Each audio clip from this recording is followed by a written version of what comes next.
फुसफुसाती अलमारी। एक छोटे से गांव में रवि नाम का एक जिज्ञासु लड़का रहता था। उसे भूत, प्रेतों, चिड़ैलों और रहस्यमयी कहानियों में बहुत दिलचस्पी थी। एक दिन रवि और उसके माता पिता एक पुराने सुनसान से घर में रहने आ गए। घर बहुत बड़ा था, लेकिन दीवारों पर दरारें थीं। लकड़ी की जमीन चलने पर चरचर करती थी और रात को अजीब सी ठंड लगती थी। रात को जब सब सो गए तो रवि ने अपने कमरे की अलमारी से धीमी धीमी फुसफुसाने की आवाज सुनी।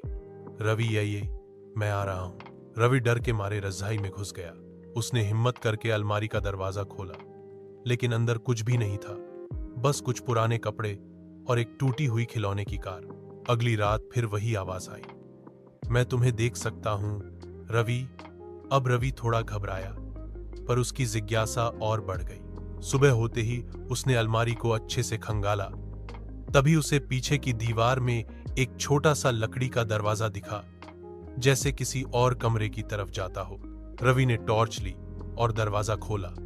वह रेंगते हुए अंदर घुस गया। छोटा सा रास्ता था जो उसे एक गुप्त कमरे में ले गया। कमरे में धूल जमी हुई थी, दीवारों पर पुरानी तस्वीरें टंगी थीं और बीच में एक पुराना सा खिलौनों का घर रखा था। जैसे ही रवि ने उस खिलौनों के घर को छुआ, फिर से वही आवाज आई, रवि अब तुम मेरे दोस्त हो। और तभी दरवाजा अपने आप बंद हो गया। रवि डर गया। वह भागने की कोशिश करने लगा, लेकिन खिलौनों ने बोलना शुरू कर दिया, हम भी कभी बच्चे थे, हमें कोई खेलने वाला चाहिए था, अब तुम हमारे साथ रहो। रवि जोर से चिल्लाया, नहीं, मैं अकेला नहीं हूं, मेरे मम्मी पापा मेरा इंतजार कर रहे हैं। तभी खिलौनों की आवाज नरम हो गई, क्या तुम हमें अकेला नहीं छोड़ोगे?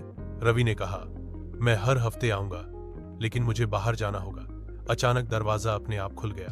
रवि बाहर आया, भागते हुए अलमारी से निकला। उस दिन के बाद हर रविवार को रवि उस गुप्त कमरे में जाता, पुराने खिलौनों से खेलता और कहानियां सुनाता। सीख, कभी कभी जो डरावना लगता है वो अकेलापन या प्यार की तलाश भी हो सकता है। डर से भागो मत, समझो, और साहस से सामना करो। अगर तुम्हें और भी डरावनी या मजेदार कहानियां चाहिए हों तो बताना।